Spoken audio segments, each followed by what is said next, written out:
horrible.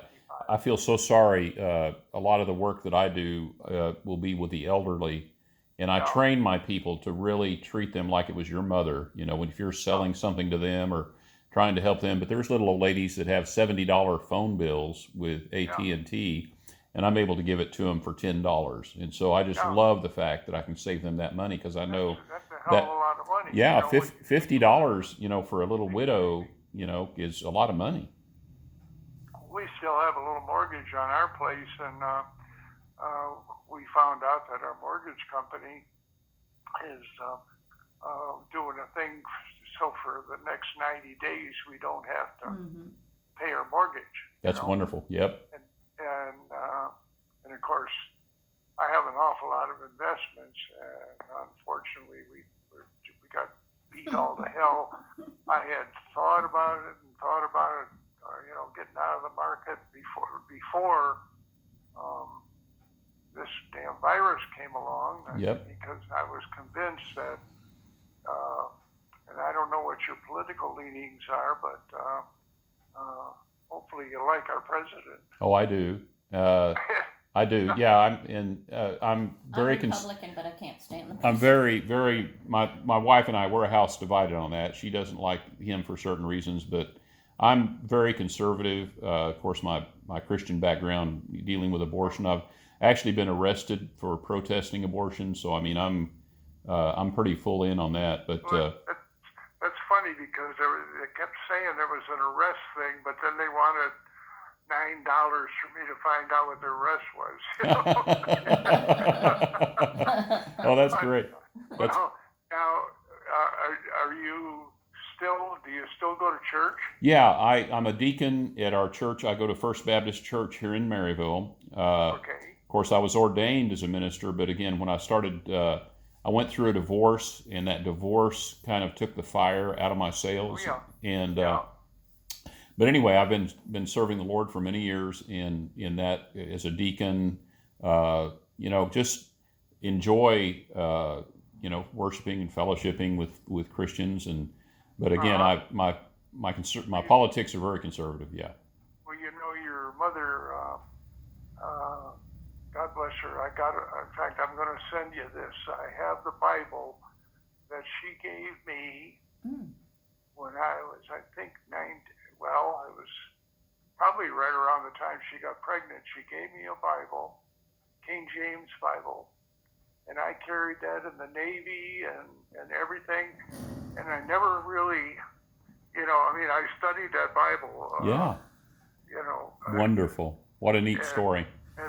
like in the Navy, whenever we didn't have a chaplain on the ship because it was a destroyer, but we'd go off to one of the other ships and and have services and everything. That's awesome.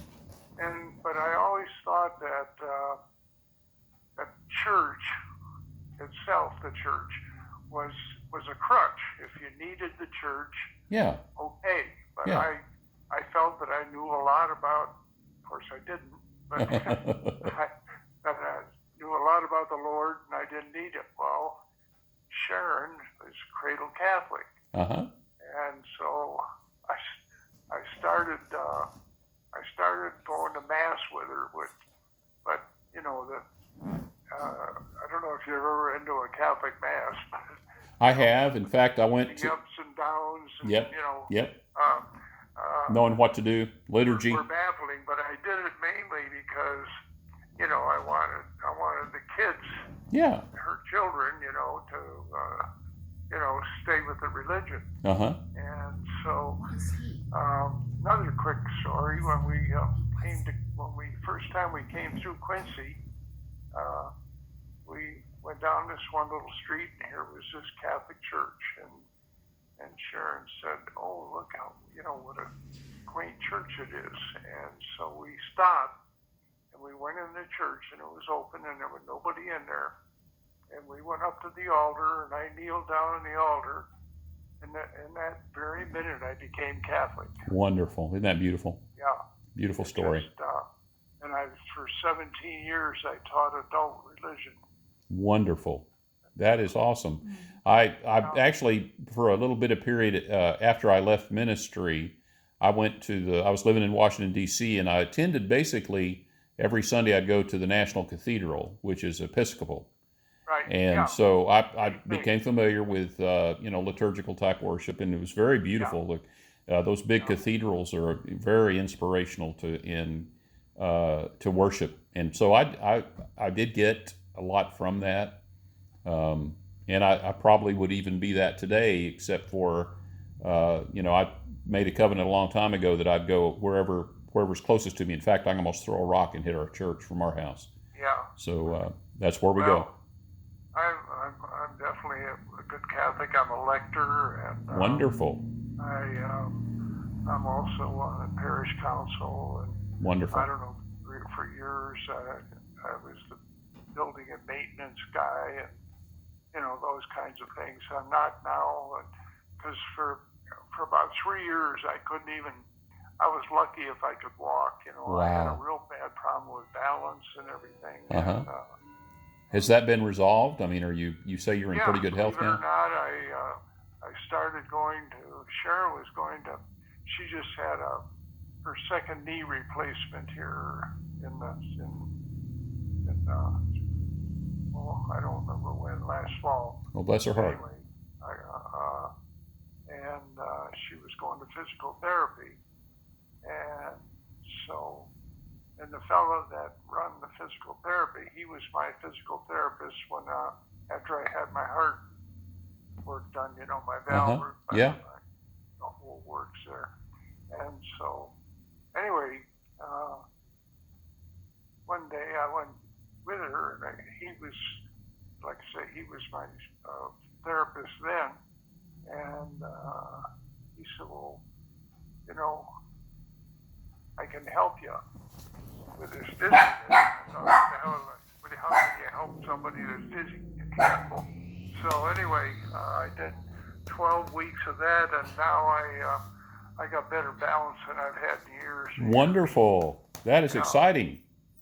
Yeah, I'm like a new man. Yes. Oh man, yes. And, I still have the phobia, of Falling. geez, Yeah. I better not bend over Yeah. or Yeah. turn around real quick or something like that. But I'm gradually to where now I have no fear of working in the garden and everything.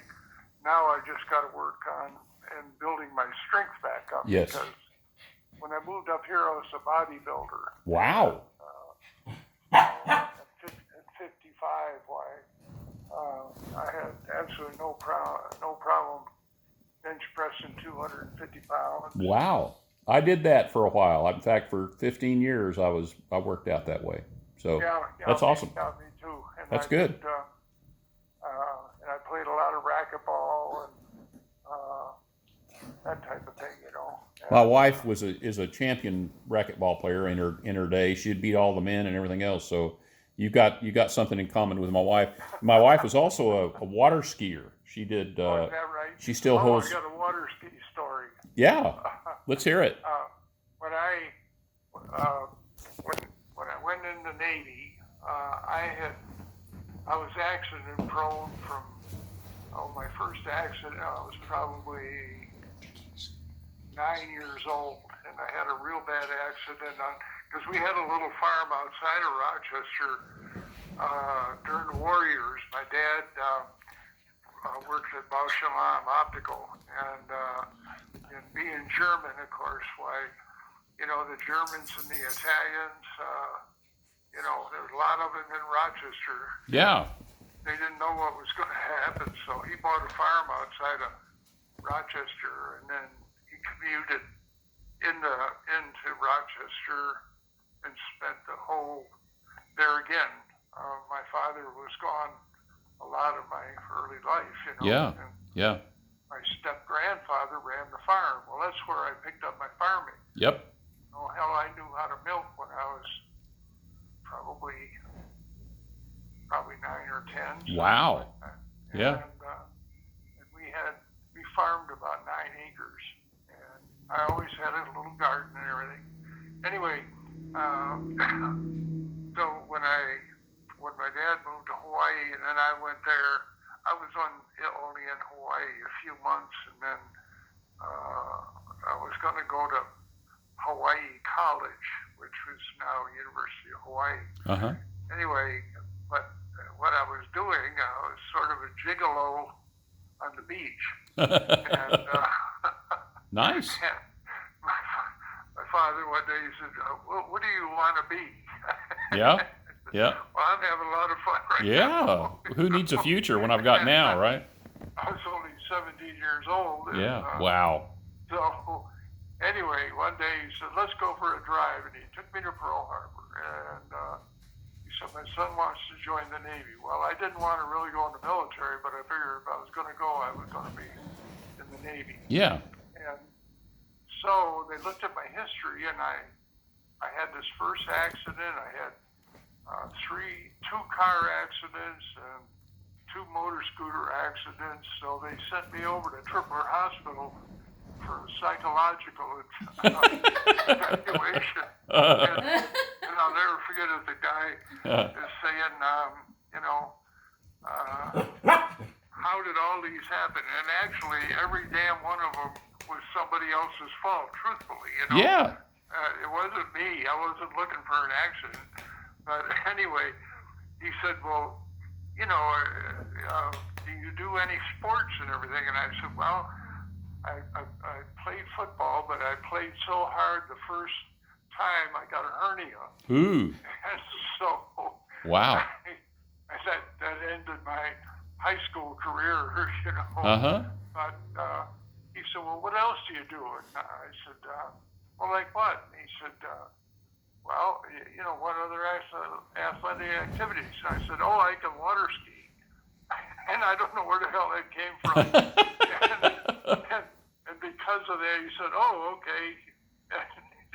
And I went in the Navy. That's funny. I could no more water ski. That is funny. In fact, I've never been a good swimmer even. Oh my goodness. Wow. But that's what got me in the Navy. Isn't that funny? Oh, that's funny. That is hilarious. That is hilarious. Yeah, well, we've been to Hawaii a few times. When we were in the car business, we'd win the contests every year, the trips. So we've been to Hawaii 2 or 3 times, and we used to win the cruises all the time. So my lifetime, the last 30 years has been pretty much sales and doing different things that pay well because of being good in sales. That's one of the best lucrative positions you can get. So that's been very good to us. But Sure. yeah, I never really had an inclination towards that, but then when I got to be a program manager,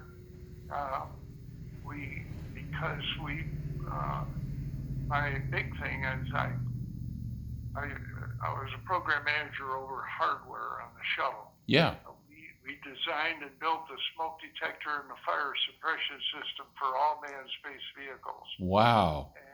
And I was just thinking a while ago when you mentioned the nail and the history of the nail, and I thought about Discovery and the O-rings and what brought down the O-rings. I mean, what brought down the Discovery? Give me chills when you say that, Yeah. because my reliability engineer, when we shut down the missile program, he went to work at Huntsville, and he was one of the sharpest engineers that I've ever seen. And 6 months before Discovery, he noted that there were 4 incidences where on launches they were gassing out on the damn boosters. Wow. Yeah. And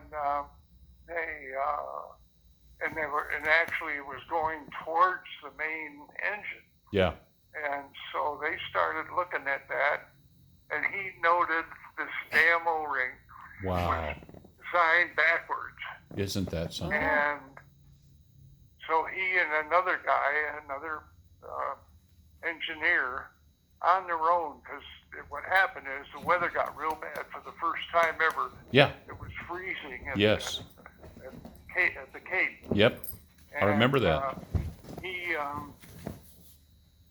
and this guy paid their way, and they went down there, and of course they damn near lost their job, and they pleaded with the the head of the propulsion division there, Yeah.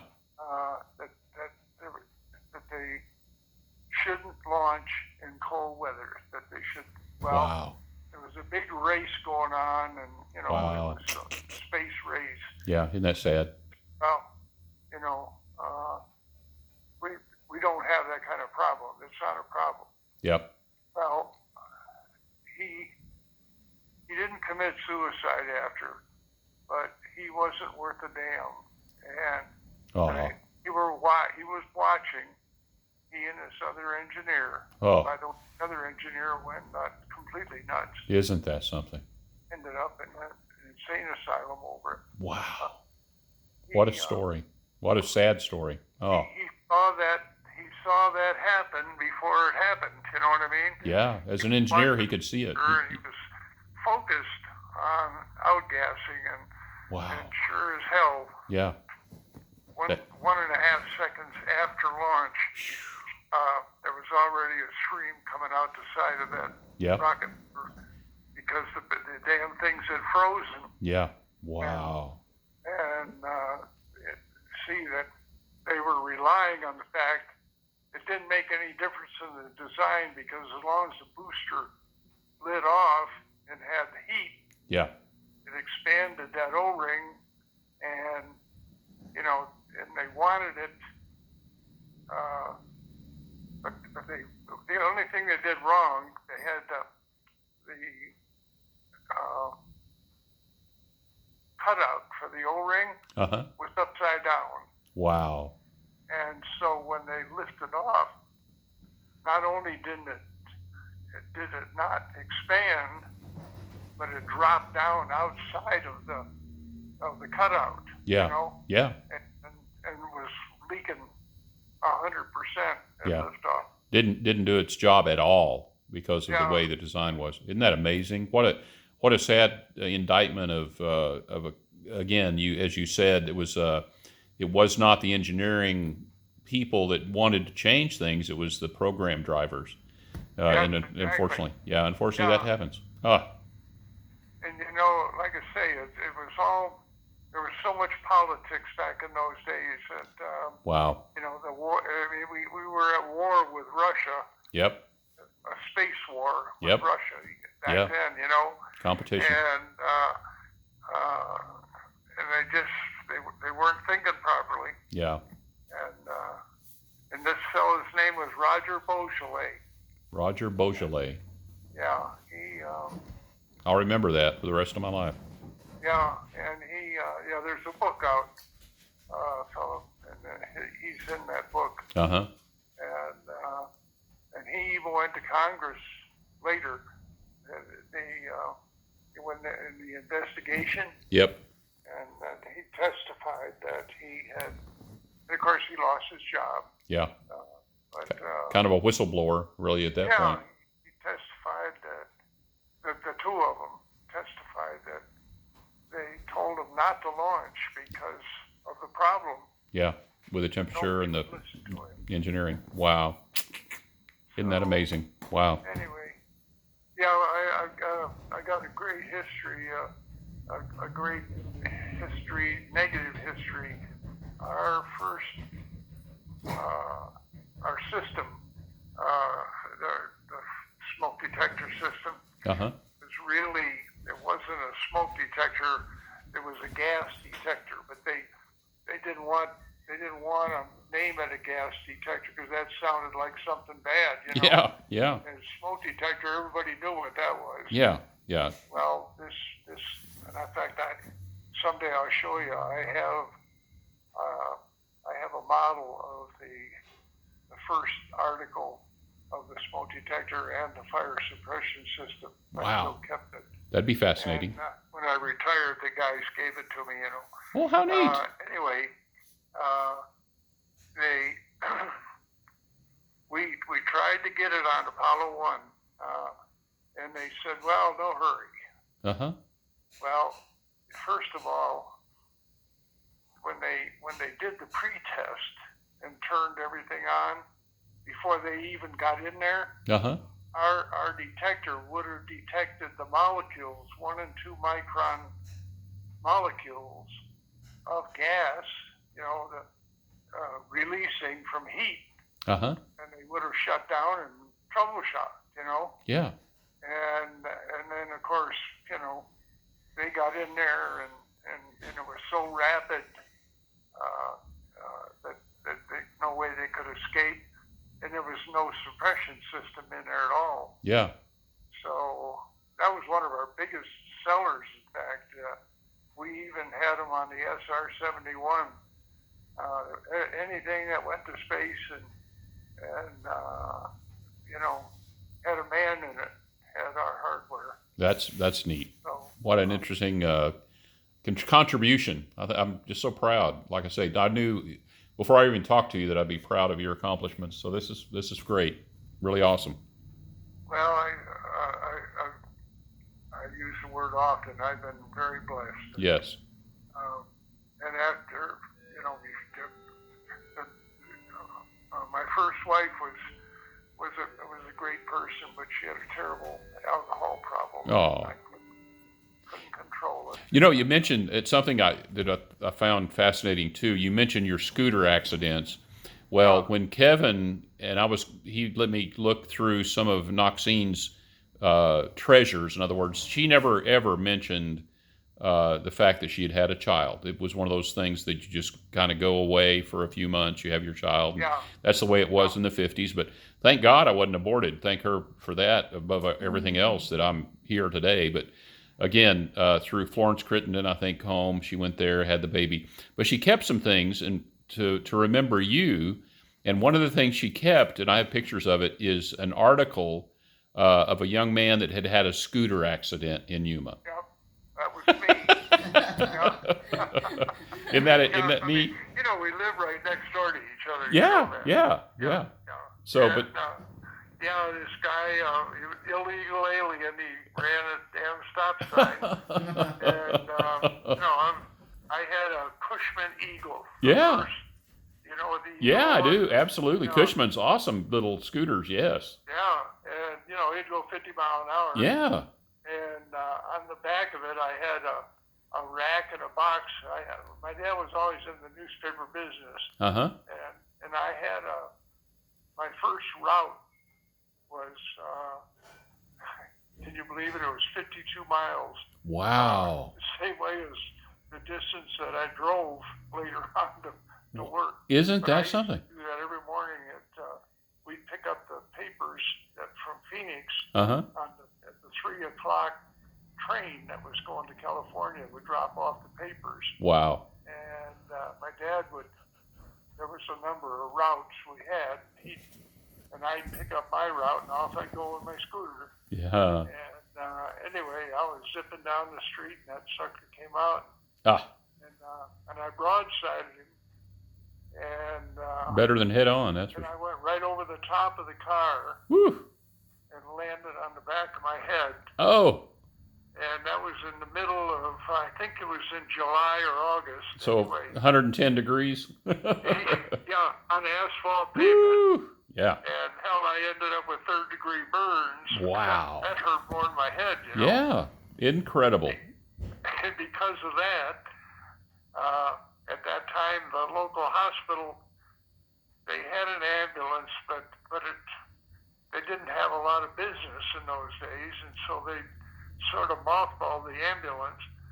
So my dad said, "To hell with this," and he bought an ambulance business. There you go. That's and then industrious. At 16, I drove an ambulance. Isn't that something? You're not gonna believe it. Just recently, I purchased an old Jeep MASH vehicle, and I've got it sitting in my driveway right now. I'm gonna flip it. I buy cars and flip them, but it still has the crosses on it. But it says MASH on the side of it. It's an old MASH Jeep that I've got. Oh, So, gosh. isn't that funny? The connections there. That's funny. Well, what we had a Chevy panel truck, Yeah. and that was just, had room for one gurney in it. Huh. And of course, my dad knew the policeman and everything in town, Yep. and so I didn't have it. I I had a learner's permit. Well, this one time, in fact, my very first trip out of town, he was sick, and so I had to take off to let me think now, to the east, and on the highways there around in the desert, people would fall asleep Oh yeah. on the road, you know. Oh yeah. Nothing. Well, and a lot of them would hit an abutment. Ooh. So my first one was a guy that hit an abutment. Oh no. Oof. And I went out there, and of course there was no first aid. I was just a delivery truck, Yeah. you know. Yeah. I got him on the gurney, and he died on me on the way into Yuma. Yeah. Oh yeah. And I'm scared because he wasn't breathing anymore, Yeah. and I'm driving like a crazy man anyway. Yeah. To get him into the Scary. hospital. Very scary. And, so, anyway, then we bought a great big Cadillac. It was an old hearse, Yep. and we made an ambulance out of that. And I used to haul all the Indians and the tribal Indians on the California side of Yuma. Mm-hmm. You know, Yeah. the Yuma Indian tribe. Yep. Well, they'd get drunk, and they'd be out on the highway walking around and get hit, Oh, things like that. my goodness. And I used to have to take them up to the hospital in El Centro because, you know, we didn't have a government contract in Yuma. Yeah. And that was another 58-mile drive. Yeah. And used to go through the sand dunes and everything Yeah. down in that area. I remember that And well. this one time I got this one guy, and a fellow ran a red light, and I ran into him with the ambulance. Oh no. Yeah. Woo. And the guy came sliding frontwards on the gurney and landed on top of me. Oh my goodness. And that was another one of my accidents Woo. as a kid, you know. Yeah. Well, I don't know. you just haven't had good luck with that. Yeah, I know it. You've had good. Yes, you said you're blessed to be here for sure, but Yeah. but your accidents, you're a little bit accident prone. It sounds like. Yeah, it just, and you know, I talk about blessing, and I call my wife Sharon. She's my angel. Yes. She is my blessing. That's wonderful. How old is Sharon? Is she? Brought me to the church, and Is Sharon younger than you, or like? Actually, she's 77. good. Okay, Lynn is actually older than me. My wife is only 12 years younger than you, I'm 5 years older than you. Okay. and she's 5 years older than me. But she looks 10 years younger than me, so she's one of those Yeah, that yeah. she's kept herself Well, in good shape. I have to say that nobody believes I'm 83. Yeah. I got my mother's complexion and everything. You know, I Uh-huh. don't have a wrinkle on me, and Wonderful. it just. Yeah, she's a blessing to me. Yeah, the church and love. You Yes. know? It gets us through, doesn't it? And she had a really rough marriage, and Oh. a sad marriage actually. And Well, it's nice that you all have found each other. so we, you know, in both cases, even though we got divorced before our mates Uh-huh. died, they both died within 2 years after we were divorced. So Right. there's never been any real problem there with, Well, that's you good. know, Yes. like that. Yep. That's very good. You look like my brother-in-law, Uh-huh. and your voice is just. If I was talking to him, I would think that's who it was. Isn't that something? Yeah. Sharon said, "Well, he looks like Ken, you know." Uh-huh. That's her brother? That's her brother-in-law. Oh, her brother-in-law. She has just one sister. Oh, okay. Yeah. All right. Interesting. Yeah, and they live up on Lake Ogibic, which is up in way north at the Upper Peninsula. Uh-huh. You know. Yeah. And, he's a big fisherman, and he's retired from Xerox. Uh-huh. But Now, is that her younger sister, or? younger sister. Okay. Uh-huh. Well, that's wonderful. Now you had. It seems like, of course, when I searched your name, you found that you had property on the coast somewhere as well. Yeah, yeah. Well, Sharon had a house when I met her. She had a house in Fountain Valley, and then I had a great aunt that lived in Laguna Beach, Okay. Yeah. and she was actually like a sister to my dad, even though it was his aunt. They were closer in years together, you know. Uh huh. And so they had this really nice home looking out over Laguna Beach, Uh huh. and we inherited that. Oh, okay. Uh, uh, she passed away there again. She had the same heart problems, Right. really bad. In fact, her the autopsy was her heart blew up. Oh, wow. And, so then I had my sister take care of my great uncle for, until he passed away. Uh huh. And after he passed away, I come to find out that he was such a quiet guy. I mean, I never knew any of his background. He was just Uncle Bob. Uh huh. I knew he retired from RCA. In fact, that's one of the reasons we moved to Hawaii. Is they had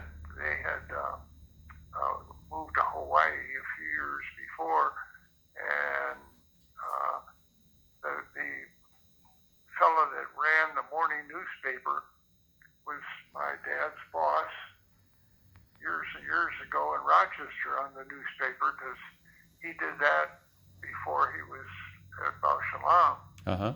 And so we went over there because of that and lived with them.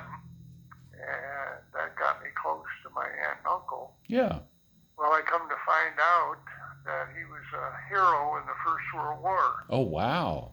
And all of his history, last year I donated it or in 2018, I donated it all to an air museum up in Denver. Wonderful. Yeah, he actually had 2 Croydie-Gares, and he only shot down 1 plane, but Uh-huh. he had tons of missions and everything. Wow. And he stayed in France after the war, and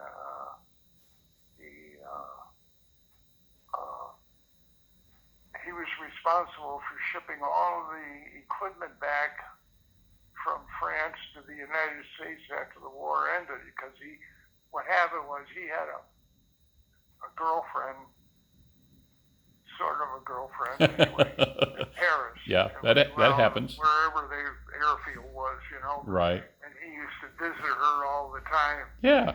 And he got to speak in French real good and everything. Yeah. So he stayed there after, and that got him into this sort of a marketing kind of thing. Yeah. His first big job was with Thomas Edison, Oh, wow. and he loaded up all these light bulbs and went out to the west and sold people light bulbs that didn't even have electricity yet.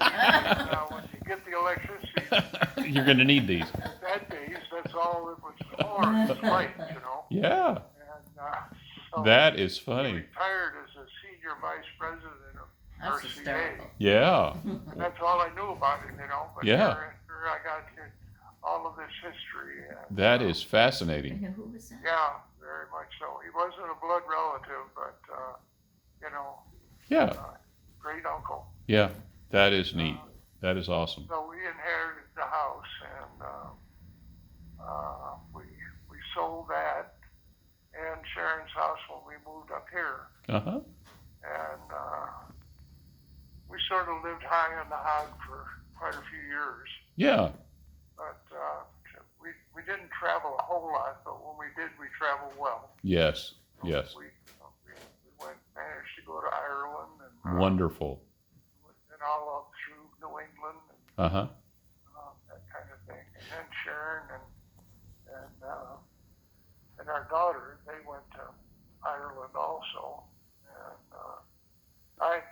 didn't have the travel bug because I didn't have much time Yes, traveling. you had. You know, I just, Okay.